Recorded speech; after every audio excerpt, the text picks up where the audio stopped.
நாட்டில் இருக்கக்கூடிய பிள்ளை குட்டிகளை அனாதைகளாக ஆக்கி விடுகிறார். சித்திரை திருவிழாவிலே 7000 காவல்துறை சோறு தண்ணி கூட இல்லாமல், உணவு கூட இல்லாமல், இந்த கொளுத்துகிற வெயிலில் இரவு பகலும் தூக்கம் இல்லாமல், கண் தூங்காமல் 7000 காவலர்கள் அங்கே பாதுகாப்பு பணியிலே, புனித பணியிலே ஈடுபட்டிருந்தார்.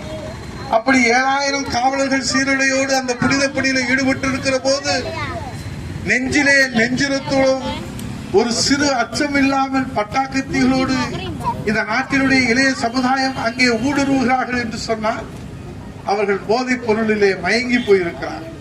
அவருடைய மூளை மழுங்கடிக்கப்பட்டிருக்கிறது. காவல்துறை கண்டு அச்சமில்லை, மக்களை கண்டு அச்சமில்லை, கடவுளை கண்டு அச்சமில்லை. அவர்களுக்கு எதிர்காலம் சூனியமாக இருக்கிறது.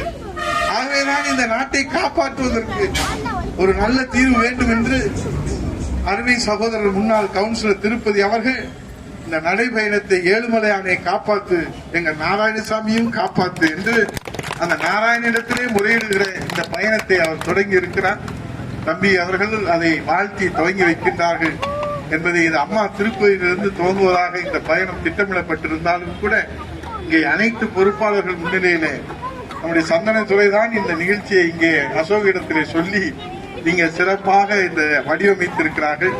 நாராயணனிடத்திலே அருள் பெற்று இந்த நாராயணசாமி நாடாளுமன்றம் செல்வதற்கு நாம் அனைவரும் சார்பிலே வாழ்த்தி இந்த நல்ல பணியை எங்கள் மாவட்ட அவைத்தலைவர் மூசிசோ முருகன் அவருடைய தலைமையிலே எங்கள் அருமை தம்பி ராஜேஷ் கண்ணா இட்டுவா என்று சொன்னால் கட்டி வருகிற இந்த இளம் காலையாக இன்றைக்கு சோழவந்தான் தொகுதியிலே நம்முடைய அனைத்து பொறுப்பாளர்களையும் இங்கே ஒருங்கிணைத்து வழி நடத்தி இதை சிறப்பாக அமைத்து கொடுத்து, நாங்கள் கூட பத்திரிகையிலே புரட்டி புரட்டி பார்த்தோம்.